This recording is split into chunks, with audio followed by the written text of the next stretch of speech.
Alors qu'est-ce que c'est que ces paroles inutiles dont parle notre Seigneur? C'est les paroles oiseuses. La parole oiseuse est celle qui n'est motivée ni par une véritable utilité, ni par une juste nécessité. Est-ce que ce que je dis est nécessaire, est utile pour les âmes ou pour moi-même? Est-ce que ça va faire du bien aux âmes à qui je parle? Est-ce que ça va rapprocher les âmes du bon Dieu? Ou est-ce qu'au contraire, ça va faire ne produire aucun effet positif? Le bon Dieu nous a prévenu, attention, qu'on devra rendre compte au jour du jugement de toute parole inutile. La plus petite lettre de l'alphabet sera scrutée comme la plus grande. Vous serez condamné par vos paroles. Donc malheur à celui justement qui laisse la corruption s'installer dans son âme, dans son cœur, et qui ne se bagarre pas, qui ne se bat pas pour sortir le démon de cette âme par une bonne confession.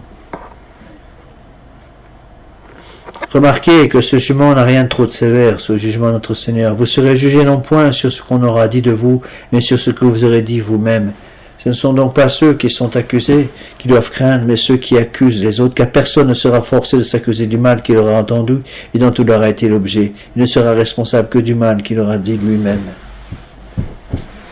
C'est au moment du jugement général qu'on se rendra compte de toutes les conséquences de nos paroles, toutes les conséquences de nos silences. Et un silence coupable aussi. Quand je dois parler, je dis rien. Regardez par exemple les LGBT, toutes ces horreurs modernes. Regardez tous les sodomites. Si Bergoglio avait eu une seule fois, le courage de rappeler la parole du catéchisme, la sodomie est un péché qui crie vengeance contre le ciel. S'il avait eu le courage de dire ça publiquement une seule fois, il aurait déjà pu enrayer une grande partie du mal. Parce que l'autorité aurait parlé. Il s'est tu. Et non seulement il s'est tu, mais il a laissé la porte grande ouverte vers le mal contre nature, en disant qui suis-je pour juger un sodomite, pour juger un homosexuel.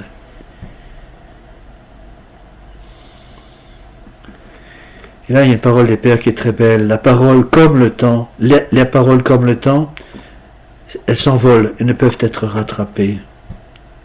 L'homme insensé ne considère pas ce qu'il perd. Bavardons, vous passez le temps, mais le temps passe alors qu'il vous a été donné par la miséricorde de votre Créateur pour se repentir, pour obtenir le pardon des grâces et pour obtenir le pardon, pour obtenir des grâces et pour gagner la vie et la gloire éternelle. Le temps qui passe et qui ne repasse pas, attention à ça. N'oublions pas qu'il faut du temps pour se convertir. On ne peut pas se convertir sans temps. 3 choses nécessaires pour se convertir: du temps, l'usage de notre liberté et la grâce du bon Dieu. Et le temps qui passe, il est passé. Méditons sur le gaspillage du temps. C'est quelque chose de terrible. Combien de temps est-ce que j'ai gaspillé dans l'histoire de ma vie? Combien de grâce est-ce que j'ai gaspillé, que le bon Dieu aurait voulu que j'utilise et que je n'ai pas utilisé? Donc attention à ces paroles inutiles, à ce temps perdu. Méditons, mes bien chers frères, sur ces paroles très fortes de notre Seigneur Jésus-Christ. Ce temps vous avait été donné pour vous rendre propice à la miséricorde divine et vous hâter vers la société des anges en contemplant votre héritage perdu, aspirant après la félicité promise, attisant la volonté trop faible, pleurant pour les péchés commis. Toute parole inutile est celle qui n'est pas prononcée pour l'édification dans le Seigneur et qui donc attriste le Saint-Esprit. Bon, attention, il faut comprendre ce que disent les pères. Les pères ne disent pas qu'on n'a pas le droit d'avoir de temps en temps des bons moments avec des amis et rire avec des amis. C'est pas un péché, bien sûr que non. Notre Seigneur Jésus-Christ lui-même est allé manger à Cana avec ses disciples pour le mariage. Il a même bu du vin, il a même fait un miracle pour que le vin soit encore meilleur que celui qui avait été préparé.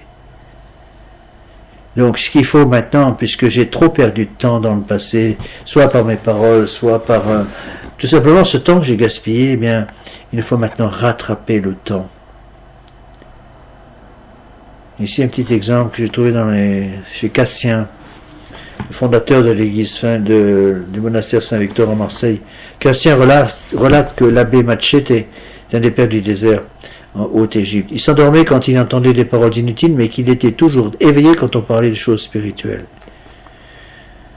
Il disait que le démon était l'auteur des paroles oisives et il envoyait la preuve dans le fait qu'à chaque fois qu'il parlait de choses spirituelles, son auditoire s'endormait, mais qu'il se réveillait et s'il parlait de choses superficielles. Il disait que le démon était l'auteur de ce comportement parce que les choses oisives lui plaisent, mais que les choses spirituelles lui déplaisent.